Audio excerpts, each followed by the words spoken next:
નમસ્કાર વિદ્યાર્થી મિત્રો, ધોરણ 9 વ્યાકરણ 8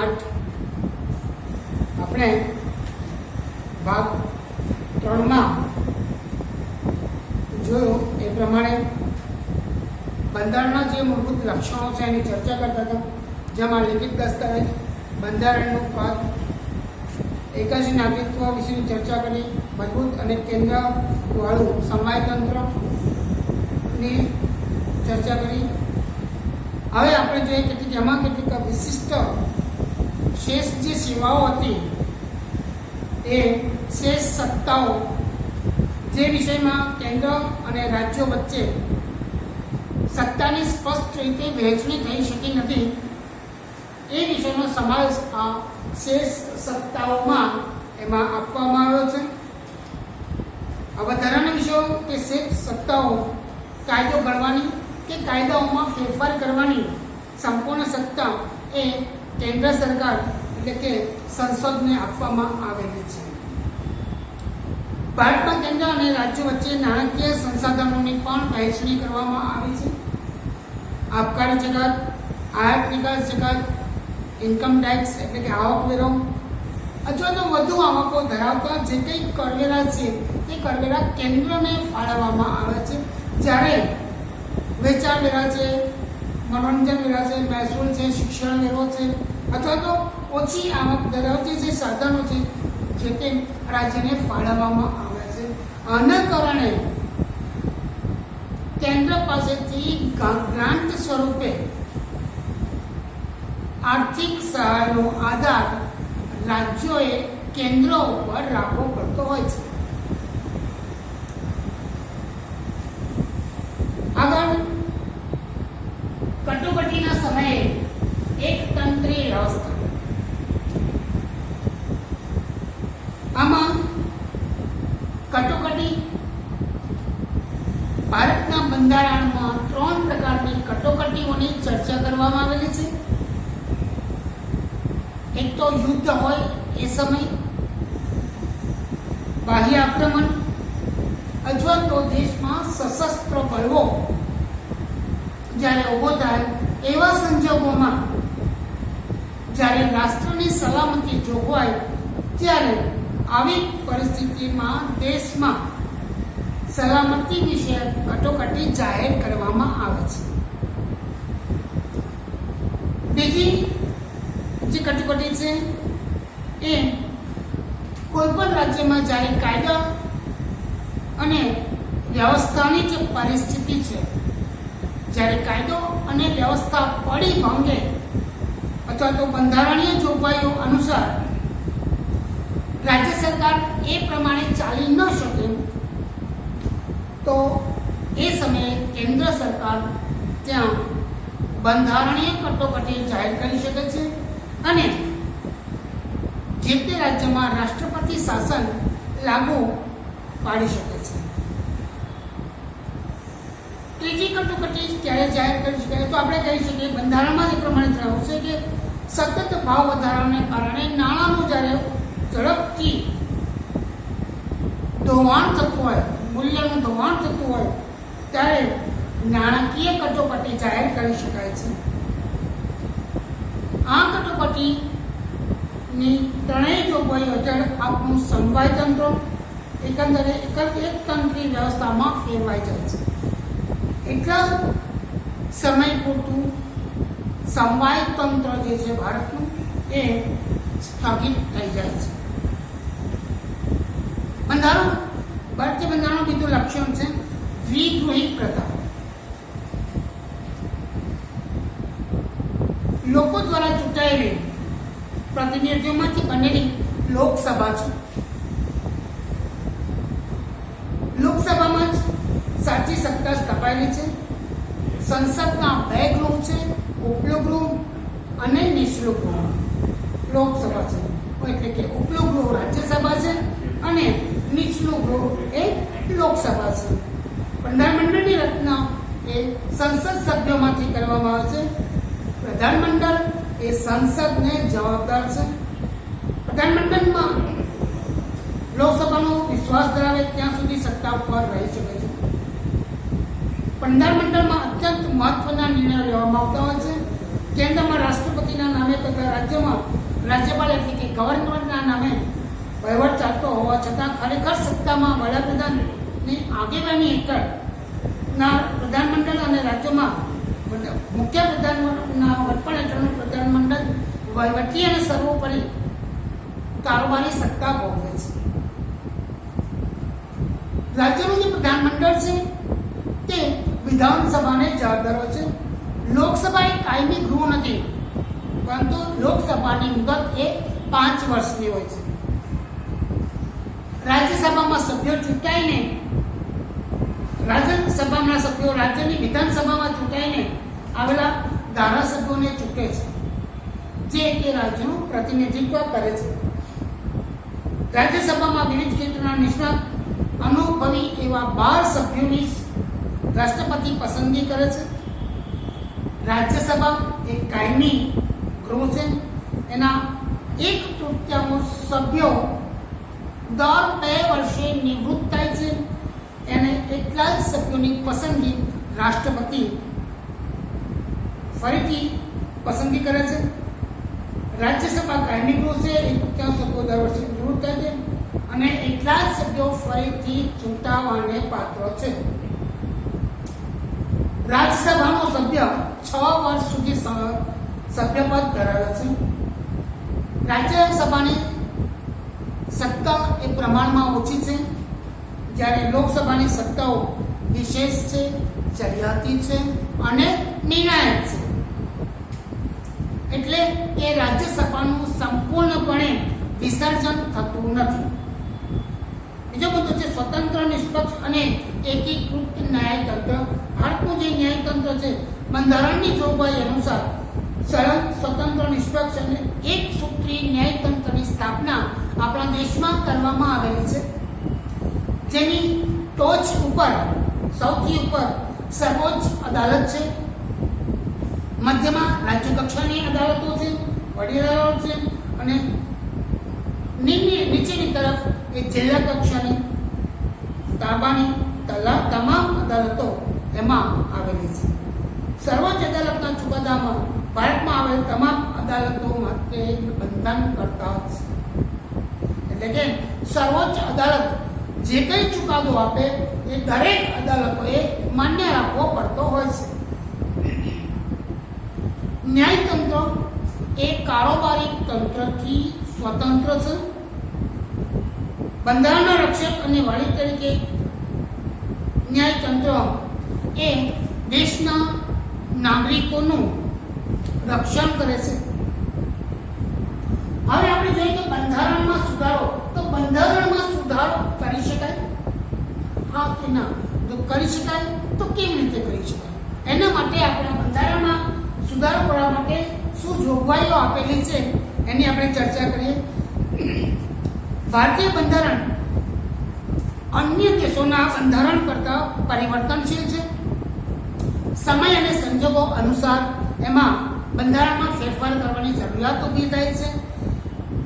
બંધારણની કલમોમાં ફેરફારની કલમોને 3 ભાગમાં વહેંચવામાં આવે છે. અમુક જોગવાઈઓમાં સંસદના હાજર અને મત આપતા સભ્યોની સાદી બહુમતીથી આપણે બંધારણમાં સુધારો કરી શકીએ છીએ.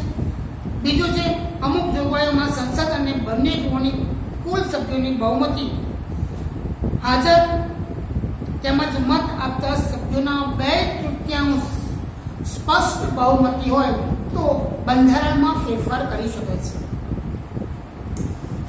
ત્રીજું છે એમાં કે બંધારણમાં અમુક ભાગમાં સુધારો કરવા માટે સંસદના બંને ગૃહોના જે કુલ સભ્યો છે એમની બહુમતી તેમજ હાજરી અને મત આપતા સભ્યોની 2/3 બહુમતી ઉપરાંત અડધા કરતાં વધુ ઘટક રાજ્યોની વિધાનસભાના ગૃહોની મંજૂરી એમાં જરૂરી બને છે.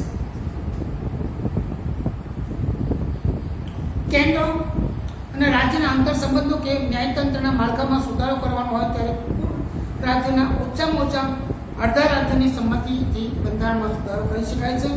ન્યાયિક ચુકાદાના આધારે પણ સંસદ દ્વારા બંધારણમાં સુધારો કરવામાં આવે છે.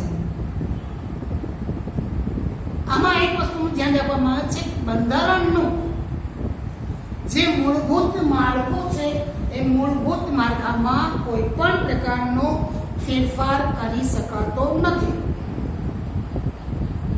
તો બંધારણની ઘણી બધી બાબતોમાં સંસદની સાદી બહુમતીથી સુધારો કરી શકાતો હોવાથી આપણું જે બંધારણ છે તે સુપરિવર્તનશીલ અને લચીલું ગણાય છે. આમ કેટલીક બાબતોમાં બંધારણ સાદી બહુમતી સુધારો થઈ શકતો નથી. રાજ્યોના અનુમોદન વગર સુધારો શક્ય ન હોવાથી તે કેટલીક અંશે દુષ્કર પણ છે. આમ બંનેનું મિશ્રણ એ ભારતીય બંધારણનું આગવું લક્ષણ છે. હવે આગળનો મુદ્દો છે સાર્વત્રિક મુક્ત મતાધિકાર. આપણા બંધારણમાં 18 વર્ષની ઉંમરના તમામ નાગરિકોને કોઈ પણ ધર્મ, જાતિ, લિંગ કે ભેદભાવ વગર આવક, કોમ, મિલકત કે જન્મસ્થાન કોઈ પણ જાતના ભેદભાવ વગર મુક્ત રીતે તમામ નાગરિકોને ચૂંટણી સમયે પોતાની પસંદગીના ઉમેદવારને મત આપવાનો અધિકાર આપણને બંધારણે આપેલો છે. ચૂંટણીમાં યુવા મતદારોની ઉત્તરોત્તર સંખ્યા વધતી જાય છે. સજાગતા, ઉમળકો, મતદાન પ્રત્યે જાગૃતિના કારણે મતદાનનું વધેલું પ્રમાણ, આમ રાજકીય ક્ષેત્રે યુવાઓની સક્રિયતા એ લોકશાહીની પરિપક્વતા અને સફળતાની નિશાની છે. આજે આપણે જોઈએ છે કે યુવાનો મોટા પ્રમાણમાં લોકશાહીની આ ચૂંટણી પ્રક્રિયામાં જોડાય છે. આનો અર્થ આપણે સમજી શકીએ કે લોકશાહી એ એક સફળ લોકશાહી છે. ધર્મનિરપેક્ષતા એટલે કે બિન સાંપ્રદાયિકતા. મિત્રો, બિન સાંપ્રદાયિકતાનો અભ્યાસ, એની માહિતી આપણે આમુખમાં પણ એની ચર્ચા કરેલી છે. બંધારણમાં સર્વધર્મ તરફ સમાન દ્રષ્ટિ અને આદર ભાવ તરીકે સ્વીકાર થયો છે. રાજ્ય કોઈ પણ ધર્મને ઉત્તેજના કે ટેકો નહીં આપે, કારણ રાજ્યને પોતાનો કોઈ ધર્મ હોતો નથી કે કોઈ સંપ્રદાય નથી. ભારતીય બંધારણ એ કોમી પક્ષમાં કે ધાર્મિક ભાવનાઓથી પર છે. એટલે કે કોઈ પણ એક ધર્મ પ્રત્યે આપણું બંધારણ ભેદભાવ રાખવા તૈયાર નથી. બંધારણમાં આપણને જણાવ્યું છે એ પ્રમાણે કે ભારત એક ધર્મનિરપેક્ષ દેશ છે. એમાં ધર્મનો દેશ કોઈ પણ દેશનો કોઈ પણ નાગરિક કોઈ પણ ધર્મ પાળી શકે છે. રાજ્ય કોઈ પણ નાગરિક પ્રત્યે ધર્મના આધારે ભેદભાવ પણ રાખી શકતું નથી. ધર્મના અનુયાયીને પોતાની પસંદગીની ધાર્મિક માન્યતા, શ્રદ્ધા અને પાલન કરી શકે છે. ભારતીય બંધારણમાં લઘુમતીઓને કેટલાક વિશેષ અધિકારો અને કેટલીક સવલતો પણ આપવામાં આવે છે. સમાન નાગરિક ધારાની જે જોગવાઈઓ છે એ માર્ગદર્શક સિદ્ધાંતોમાં સમાવી આ બાબતો એ ભારતને એક ધર્મનિરપેક્ષ રાજ્ય તરીકે ઘોષિત કરે છે. અદાલતી જે સમીક્ષા છે, અદાલતી સમીક્ષા એ બંધારણનું એક વિશિષ્ટ લક્ષણ છે. સંઘ અને રાજ્ય દરેક પોતાના કાર્યક્ષેત્રમાં રહીને વહીવટ કરે એ જોવાની સત્તા સર્વોચ્ચ અદાલતોને સોંપવામાં આવી છે. સંસદની સત્તા અવગણ્યા વગર અદાલતી સમીક્ષા વિશે સિદ્ધાંતોનો એક સુમેળ સ્થાપવાનો પ્રયાસ એ બંધારણમાં કરવામાં આવ્યો છે. સંસદ કે ધારાસભ્યો ઘડેલા કાયદાઓ અને બહાર પાડેલા આદેશો કે વટહુકમો કે ચુકાદાઓ અને બંધારણીય સુધારાની સમીક્ષા કરવાની સત્તા અદાલતને આપવામાં આવે છે. અદાલતને જો એમ ખાતરી થાય કે ઘડવામાં આવેલા કાયદાઓ, સુધારાઓ કે બહાર પાડેલા વટહુકમો એ બંધારણની જોગવાઈઓ સાથે સુસંગત નથી, તો અદાલત એને ગેરબંધારણીય ઠેરવી અને રદબાતલ જાહેર કરી શકે છે. મૂળભૂત હકો અને ફરજો. તો ભારતના લોકો સ્વતંત્ર નાગરિક તરીકે સંપૂર્ણપણે ગૌરવપૂર્ણ જીવન જીવી શકે એટલા માટે બંધારણમાં મૂળભૂત હકો આપવામાં આવ્યા છે. રાષ્ટ્રના વિકાસની માટે જરૂરી સ્વતંત્રતાની ખાતરી સાથે હકો અને ફરજો એ લોકશાહીની મૂડી છે એમ કહી શકાય. બંધારણીય હક તથા 6 થી 14 વર્ષ સુધીના બાળકોને ફરજિયાત શિક્ષણનો હક પણ આપવામાં આવે છે.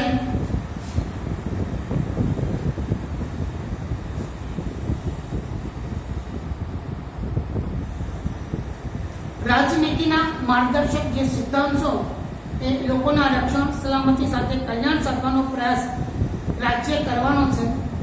રાજ્યની નીતિ ઘડતરમાં રાજ્ય શાસનમાં રાજ્યનીતિમાં માર્ગદર્શન સિદ્ધાંતો આપે છે અને એક જ માર્ગદર્શક સિદ્ધાંતો એને કહેવામાં આવે છે.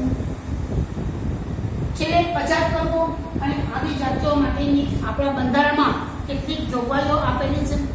એટલે કે સમાજના પછાત વર્ગ અને પછાત જાતિઓ કે વંચિત સમુદાયના ઉત્કર્ષ માટે અને તેઓને સામાન્ય પ્રવાહમાં ભેળવવા માટે તથા તેમને સક્ષમ બધા માટે આપણા બંધારણમાં કેટલીક વિશેષ જોગવાઈ આપી છે. એમાં અનામત બેઠકો ફાળવવામાં આવી છે. સ્વરાજની ધારકો સ્થાનિક સ્વરાજની ચૂંટણીઓમાં પણ એવો પ્રતિનિધિ પૂરું પાડે છે. સરકારી નોકરીઓમાં અને શિક્ષણ સંસ્થાઓમાં પણ અનામત કોટાની બેઠકો વસ્તીના આધારે ફાળવવામાં આવે છે અને તેમને સમાન તક આપી છે. પછાત જાતિના બાળકો માટે શિષ્યવૃત્તિઓ, સવલતો, ફી માફીની સવલતોના લાભ તથા હકારાત્મક ભેદભાવનો અને રક્ષણાત્મક ભેદભાવની નીતિનો પ્રબંધ અને આપણા બંધારણમાં કરવામાં આવશે. વિદ્યાર્થી મિત્રો, અહીંયા આપણા ધોરણ 9નો પ્રકરણ 8 એ પૂર્ણ કરવામાં આવે છે. દરેક વિદ્યાર્થી મિત્રોએ પોતાની સ્વાધ્યાયની નોટમાં અને સ્વાધ્યાયના ઉત્તરો લખી નાખ્યા.